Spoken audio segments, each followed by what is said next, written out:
Assalamualaikum warahmatullahi wabarakatuh. Perkenalkan, nama saya Rahma Kisti Maulida dengan NPM 121-2018-138 dari Fakultas Ekonomi dan Bisnis Universitas Yarsi, Prodi Akuntansi, akan menjelaskan mengenai modul 4 KAS dan Setara KAS untuk memenuhi salah satu penilaian ujian tengah semester mata kuliah praktikum audit semester 7.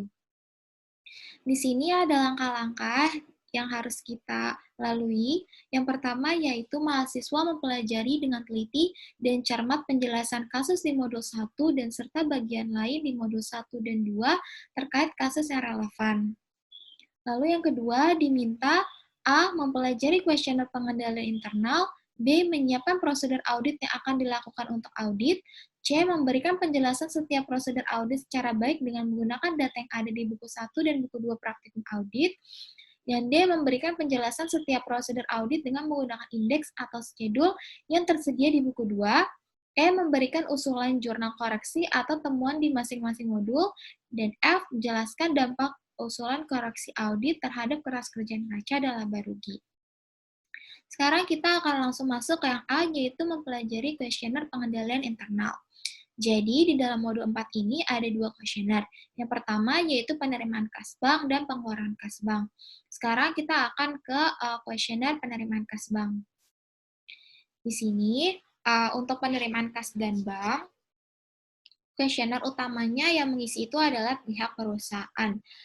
Kita biasanya itu membantu jika mereka meminta bantuan, yaitu dengan meminta bukti-buktinya. Nah, di sini dapat dilihat untuk jawabannya itu mayoritas ya. Nah, setelah kita mereview dari bukti yang kita minta, kita itu menyimpulkan, kita memberikan penilaian. Dan untuk penerimaan kas bank ini, penilaian pengendalian internal itulah baik, maka mereka itu memiliki resiko pengendaliannya itu adalah rendah ataupun kecil. Lalu selanjutnya kita akan ke kuesioner pengeluaran kas bank.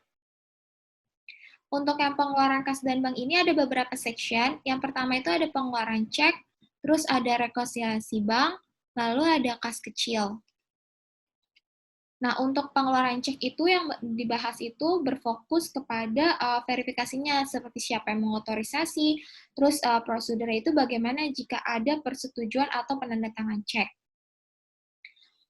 Lalu selanjutnya itu ada rekonsiliasi bank. Kalau misalnya rekonsiliasi bank itu seperti kayak misalkan kan kita tahu nih, di modul 4 ini ada dua rekening bank. Nah, kita tuh tanya kepada mereka apakah mereka rekonsiliasi bank ataupun tidak. Lalu selanjutnya itu ada kas kecil. Untuk kas kecil ini berfokus kepada kayak kasnya itu dipegang terpisah tidak dari kasir ataupun accounting lainnya. Nah, kita dapat dilihat bahwa untuk di pengeluaran kas dan bank ini mayoritas dijawab ya, berarti pengendalian internalnya itu baik dan resiko pengendalian internalnya itu kecil. Untuk selanjutnya, kita akan masuk ke prosedur audit. Untuk di prosedur audit ini ada beberapa section. Yang pertama itu ada uji ketaatan, uji kewajaran, dan juga investasi jangka pendek. Di sini kita akan membahas tentang uji ketaatan terlebih dahulu. Yang pertama, tentukan sampel bukti-bukti pengeluaran dan penerimaan kas atau bank yang akan diperiksa untuk meyakinkan keabsahan transaksi dan minta tanda tangan atau para pejabat-pejabat yang berwenang. Yang kedua, yakinkan bahwa apakah semua dokumen-dokumen yang dipertanggungjawabkan sudah lengkap dan stempel lunas untuk menghindarkan bukti-bukti tersebut dipakai berulang-ulang. Nah, indeks tersebut berada di indeks TOC2 dan TOC4. Sekarang kita akan ke TOC2 dan TOC4.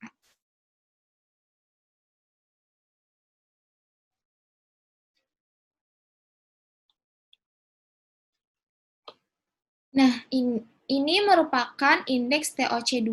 TOC2 itu membahas tentang schedule uji transaksi penerimaan bank. Di sini ada tanggal, no bukti, keterangan, jumlah. Nah, untuk dari tanggal hingga jumlah, ini kalian bisa dilihat di buku 1 halaman 68 sampai dengan halaman 76. Lalu untuk kelengkapan dokumen pendukung ini di checklist, dikarenakan udah disetujui karena sudah ada dan sudah lengkap buktinya. Lalu untuk kebenaran Penghitungan matematis juga sama, sudah disetujui karena sudah membuat total dan penjualan secara benar. Lalu untuk otorisasi juga sudah disetujui, dikarenakan di bank itu sudah ada tanda tangan yang namanya itu termasuk ke dalam struktur organisasinya.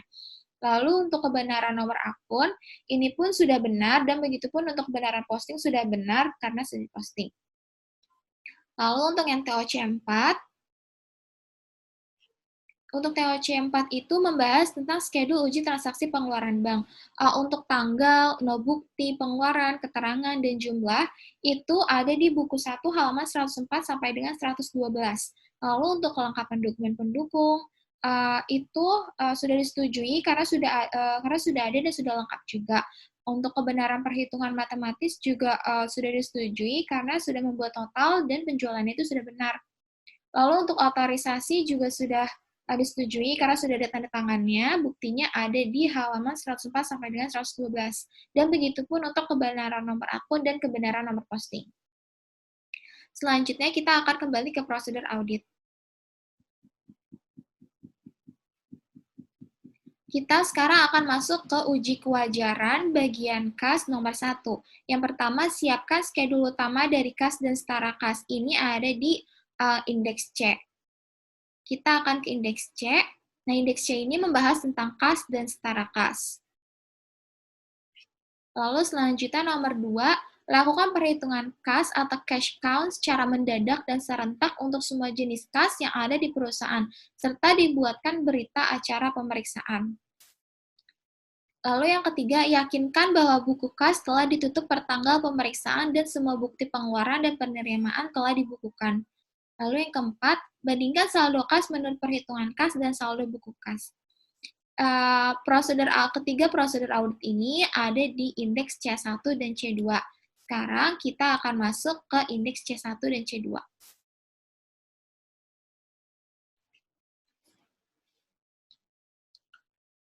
Berikut merupakan indeks C1. Nah, di C1 ini kita akan membahas tentang kas besar atau berita acara pemeriksaan uang kas. Di sini pertama-tama kita akan mengisi terlebih dahulu nama perusahaan, lalu dilakukannya pada tanggal berapa, lalu pemegang kasnya itu saudari siapa. Untuk mendapatkan informasinya ini, kalian bisa lihat di buku 1 halaman 123.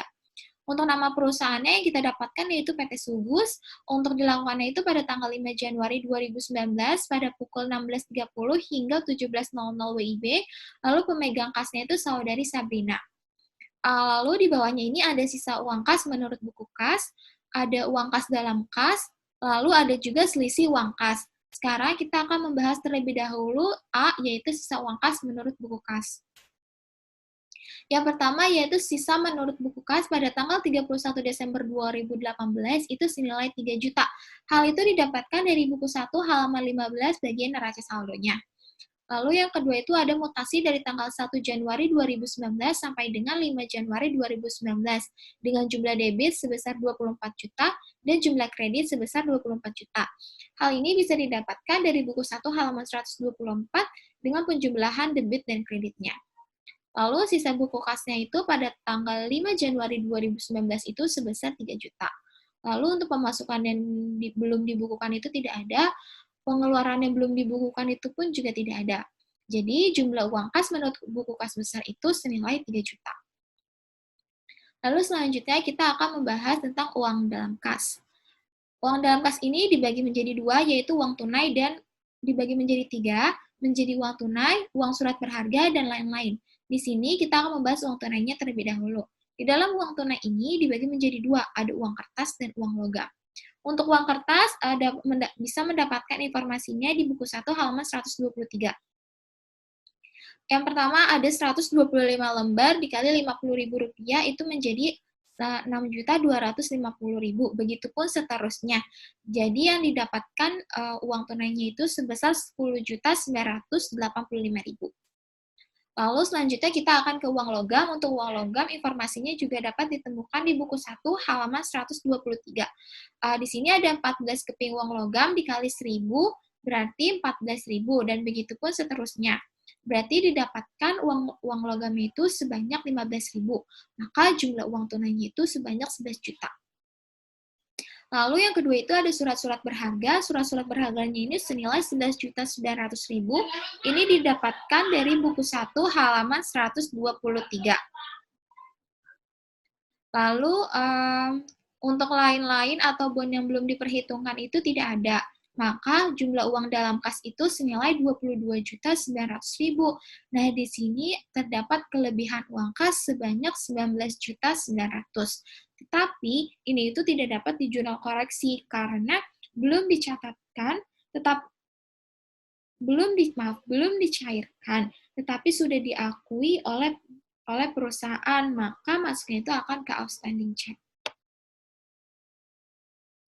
Lalu selanjutnya kita akan masuk ke C2 atau untuk kas kecil.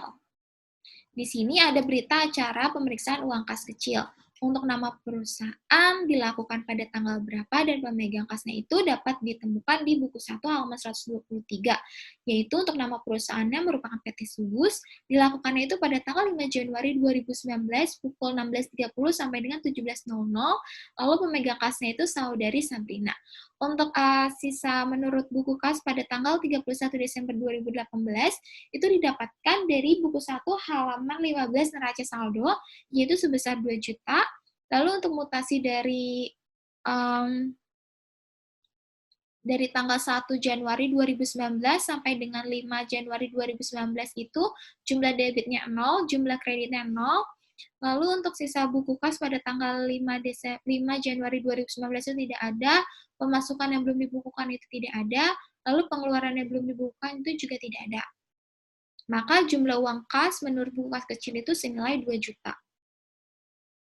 Selanjutnya itu kita akan masuk ke uang dalam kas. Yang pertama itu ada uang tunai.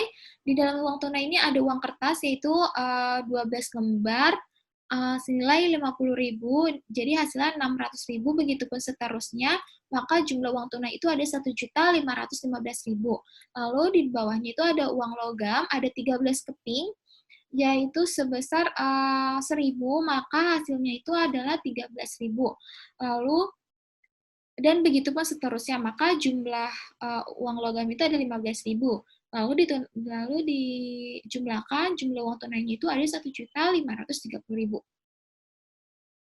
Lalu untuk surat-surat berharganya itu tidak ada. Untuk lain-lain atau bond yang diperhitungkan itu ada senilai 270.000. Itu didapatkan dari buku 1 halaman 124, yaitu dari PT Cash ditambah dengan materai. Nah, maka jumlah uang dalam kas itu senilai 1.800.000. Nah, di sini didapatkan bahwa adanya kekurangan uang kas senilai 200.000. Dari ini, maka memunculkan jurnal koreksi. Jurnal koreksinya ada di bagian indeks C, di catatan pemeriksaannya, yaitu piutang lain-lain kepada kas kecil sebesar 200.000, lalu beban lain-lain kepada kas kecil sebesar 270.000. Kita lanjut ke prosedur audit lainnya.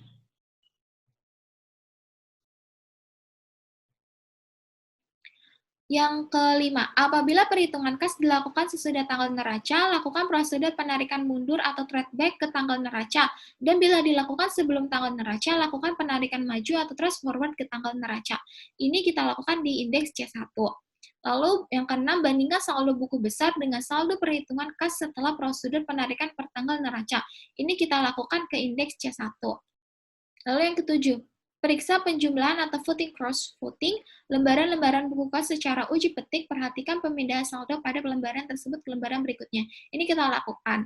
Lalu yang kedelapan, jika kas kecil menggunakan sistem dana tetap atau imperes fund system, teliti apakah sudah ada pertanggungjawaban dari dana tetap sebelum diadakan pengisian kembali. Ini kita lakukan. Lalu selanjutnya nomor 9, pastikan apabila ada kas yang dalam mata uang asing telah dikonversikan ke dalam kurs besar per tanggal neraca. Ini tidak ada. Lalu ini kita nomor 10, buat daftar koreksi yang diperlukan. Nomor 11, buat kesimpulan dan komentar hasil pemeriksaan kas yang perlu diketahui oleh para partner, serta saran kepada pihak manajemen yang juga merupakan salah satu penilaian terhadap mutu audit Anda. Ini kita lakukan di indeks C. Kita akan masuk indeks C. Jadi ini koreksi yang diperlukan dan ini konfirmasinya. Lalu sekarang kita akan masuk ke bagian bank. Yang pertama, lakukan prosedur konfirmasi untuk semua akun bank.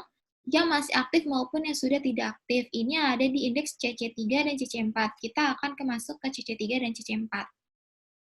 Nah, berikut merupakan indeks CC3, yaitu tentang konfirmasi bank CAB.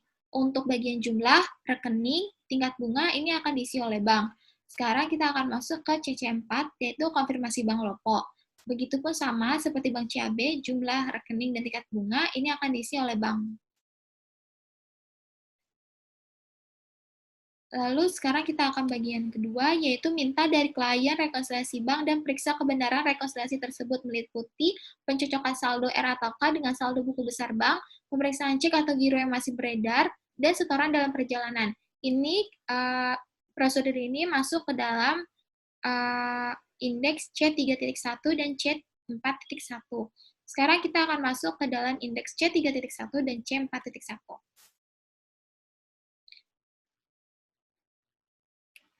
Merupakan indeks C3.1, di mana ini merupakan rekonsiliasi bank CAB. Jadi yang di sebelah sisi kiri ini merupakan yang sudah dicatat oleh perusahaan tapi belum dicatat oleh bank, lalu yang di sebelah kanan ini yang udah dicatat oleh bank tapi belum dicatat oleh perusahaan.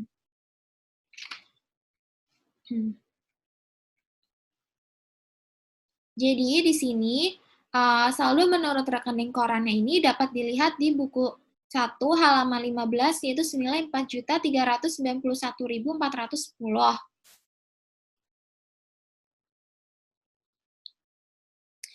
Lalu selanjutnya dapat dilihat di buku 1 halaman 128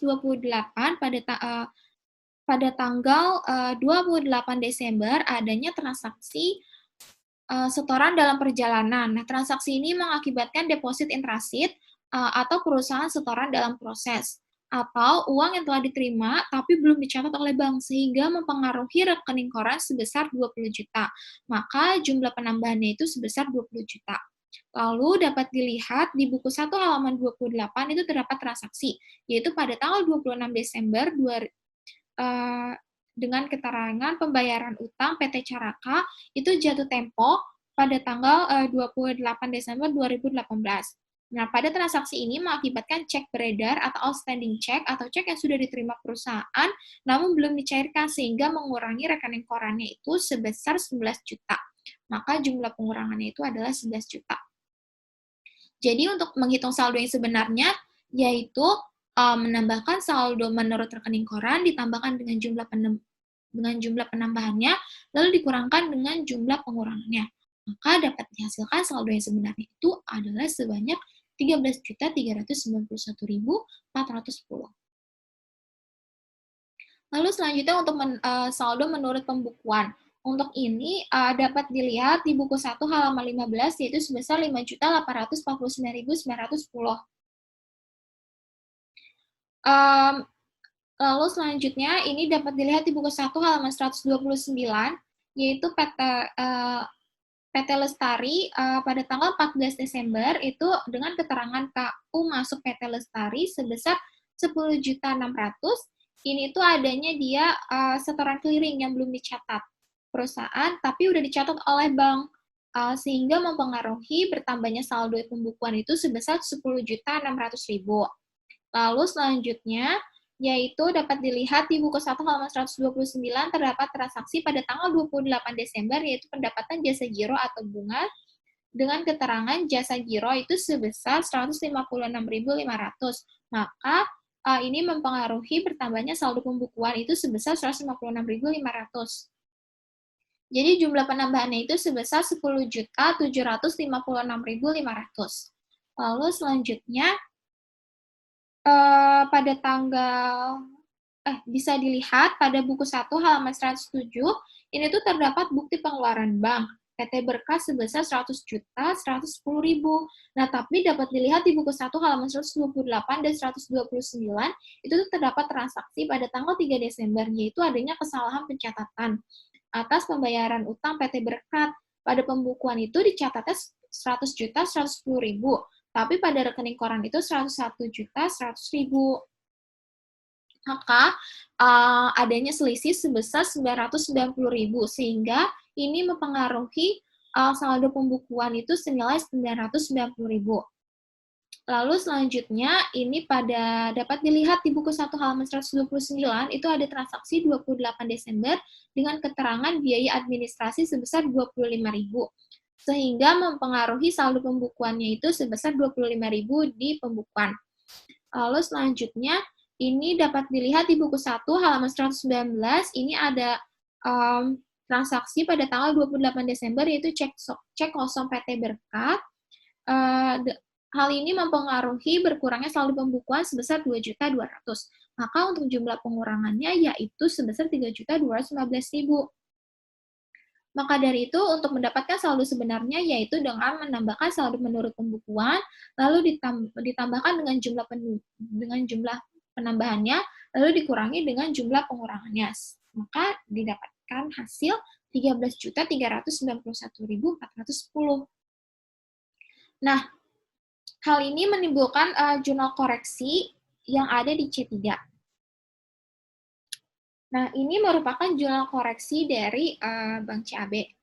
Jurnal koreksi yang diperlukan yaitu yang A, setoran clearing dengan kode transaksi 885701 itu belum dicatat oleh perusahaan, namun sudah dicatat oleh bank. Setoran clearing tersebut sebesar 10.600.000. Maka jurnal koreksinya itu adalah Bank CAB kepada piutang usaha yaitu sebesar 10.600.000. Lalu yang B, perusahaan belum melakukan pencatatan atau pendapatan jasa giro bunga yang diberikan oleh Bank CAB sebesar 156.500. Maka jurnal koreksinya itu adalah Bank CAB kepada pendapatan bunga yaitu sebesar 156.500.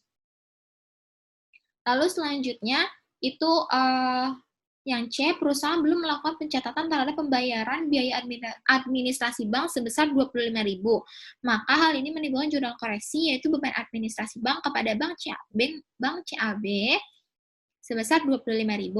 Lalu yang D ini ada perusahaan belum melakukan pencatatan atas tolakan clearing dengan kode transaksi 1526751, clearing masuk tersebut sebesar 2.200.000. Maka jurnal koreksinya yaitu utang usaha kepada Bank CAB sebesar 2.200.000. Lalu yang E yaitu terdapat salah pencatatan sebesar 990.000. Maka jurnal koreksinya itu adalah utang usaha kepada Bank CAB sebesar 990.000. Lalu selanjutnya kita akan ke indeks C4.1, yaitu ini adalah rekonsiliasi Bank Lopo. Untuk yang di sisi kiri ini adalah yang sudah dicatat oleh perusahaan, tapi belum dicatat oleh bank, lalu yang di sebelah kanan ini adalah sudah dicatat oleh bank, tapi belum dicatat oleh perusahaan. Untuk saldo menurut rekening korannya itu dapat dilihat di buku 1 halaman 130. Sebesar 5.092.640.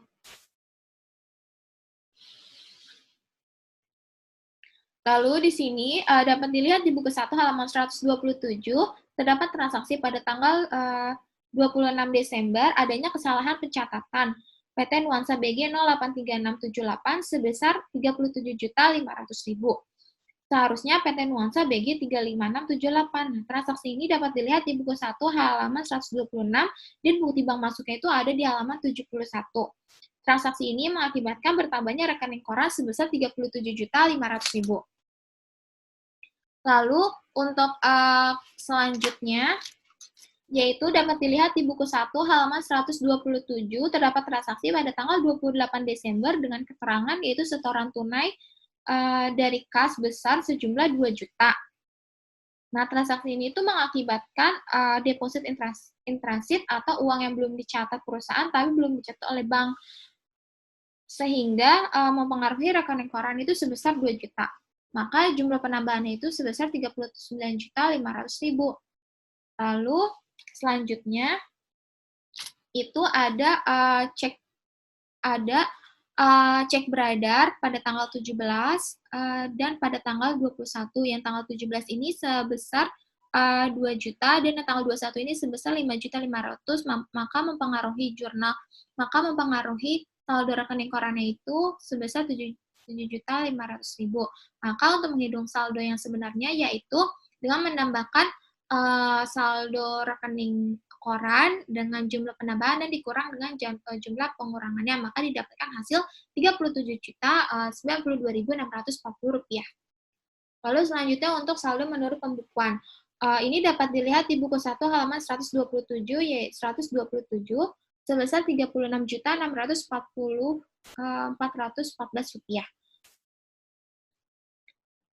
Pada tanggal 24 Desember, itu ada kesalahan pencatatan sebesar Rp3.750.000. Ini dapat dilihat di buku 1 halaman 130. Setoran clearing dengan noti K1363990 belum dicatat oleh perusahaan, tapi sudah dicatat oleh Bank Lopo sebesar Rp3.750.000, yang mengakibatkan bertambahnya saldo pembukuan. Lalu selanjutnya ini dapat dilihat Lalu selanjutnya pada tanggal 27 Desember, ini tuh adanya transaksi pendapatan jasa giro atau bunga sebesar Rp75.226.000. Perusahaan dalam melakukan pencatatan bunga yang mengakibatkan bertambahnya saldo di pembukuan. Jadi jumlah penambahannya itu sebesar Rp3.825.226. Lalu selanjutnya ini ada tanggal 24 dan 27 ini ada biaya cek perusahaan, beban administrasi sebesar 18.000 dan 5.000. Maka dari itu mempengaruhi saldo pembukuan itu sebesar 18.000 dan 5.000. Lalu selanjutnya itu ada cek kosong. Ini tuh pada tanggal 28 Desember perusahaan itu belum melakukan pencatatan atau tolakan clearing ataupun cek kosong dengan kode 13134 sebesar Rp3.350.000. Maka dari itu jumlah pengurangannya itu ada sebesar Rp3.373.000. Untuk menghitung saldo yang sebenarnya yaitu dengan menambahkan saldo pembukuan ditambahi dengan jumlah penambahan lalu dikurangi dengan jumlah pengurangannya, maka didapatkan hasil Rp32.092.640. Nah, hal ini menimbulkan jurnal koreksi yang ada di C4. Berikut merupakan jurnal koreksinya.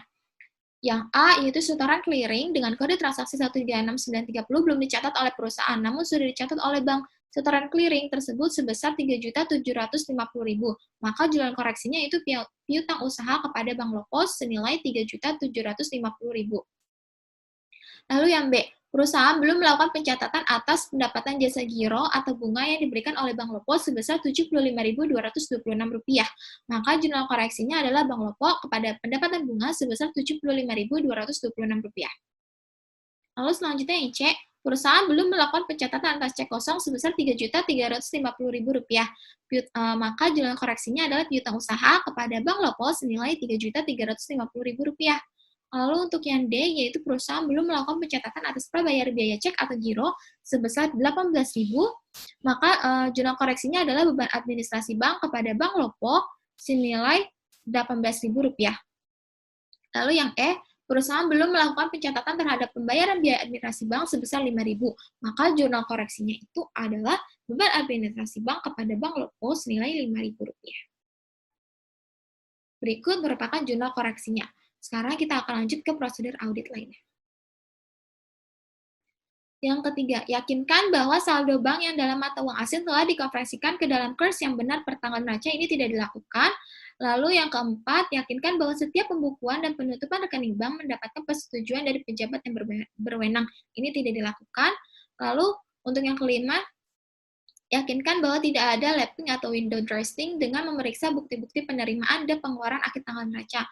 Prosedur ini ada di indeks TOC 2 dan TOC 4. Seperti ini. No bukti bank, TOC 2, lalu ini yang TOC 4 bukti bank. Lalu selanjutnya kita yang keenam, untuk rekening yang sudah tidak aktif, mintalah penjelasan dari klien dan sarankan untuk ditutup saja. Ini tidak dilakukan. Lalu yang ketujuh, yakinkan bahwa semua rekening di bank merupakan rekening atas nama perusahaan, bukan perorangan. Ini dilakukan. Lalu yang kedelapan, perhatikan apakah ada kelebihan saldo di bank yang tidak digunakan dalam waktu singkat dan sarankan sebaiknya didepositkan untuk mendapatkan tingkat bunga yang lebih tinggi. Ini dilakukan. Lalu selanjutnya yang nomor 9, periksa penerbitan dan pendidikan yang ada dalam jurnal dan dibukukan ke buku besar. Ini ada di indeks TOC 2 dan TOC 4. Tadi sudah kita jelaskan di awal, yaitu seperti yang ini. Ini sudah disetujui semua, yang berarti tandanya sudah diperiksa. Lalu yang nomor 10, Apakah ada hal-hal yang perlu diungkapkan dalam surat pernyataan klien dan catat hal-hal yang perlu diberikan dalam saran-saran perbaikan kepada pihak manajemen dan dalam surat manajemen. Lalu yang ke-11, buat kesimpulan dan komentar hasil pemeriksaan bank yang perlu diketahui oleh para partner. Ini ada di indeks C yang seperti ini, nomor 2, 3, dan 4. Jadi sudah kita lakukan. Lalu selanjutnya kita akan masuk ke investasi jangka pendek. Yang pertama, siapkan skedul utama dari investasi jangka pendek. Ini ada di indeks D. Sekarang kita akan memasuki indeks D.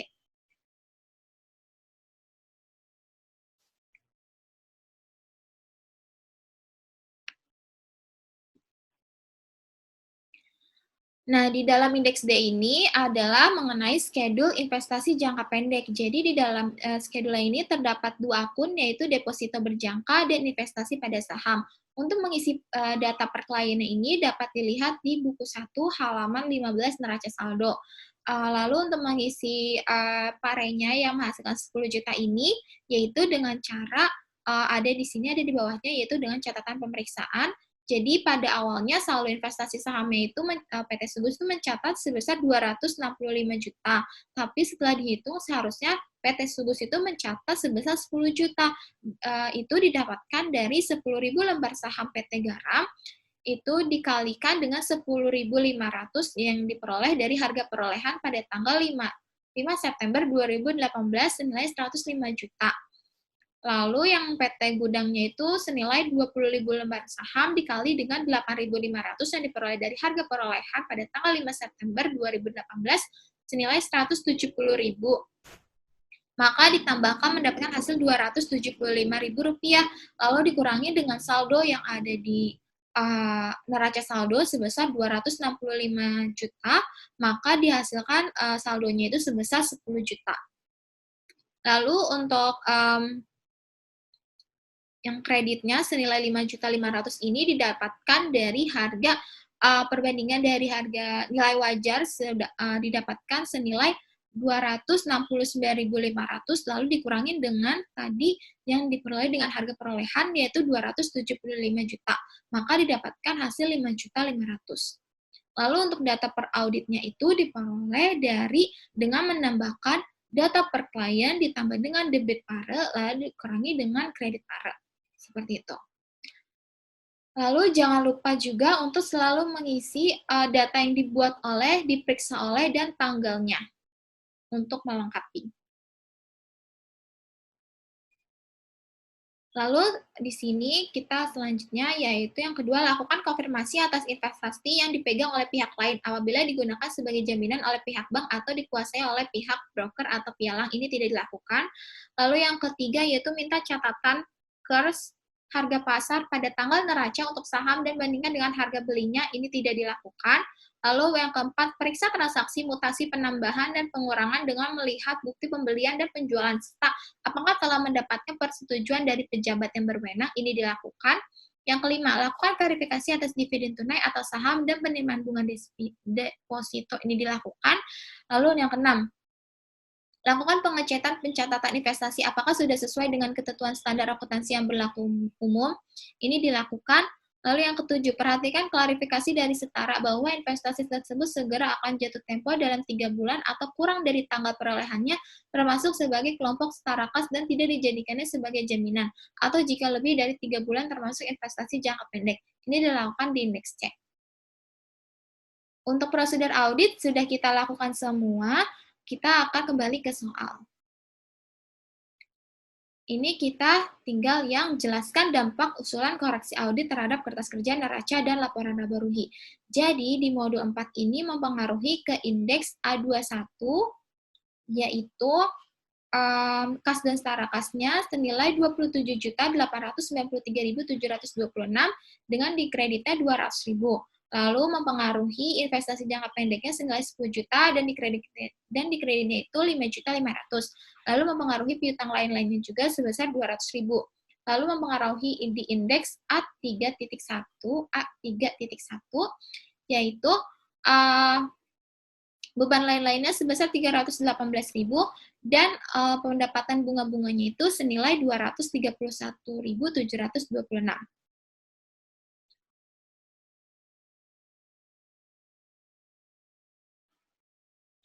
Berikut merupakan penjelasan dari saya mengenai modul 4 kas dan setara kas. Mohon maaf jika ada salah kata ataupun pengucapan. Wassalamualaikum warahmatullahi wabarakatuh.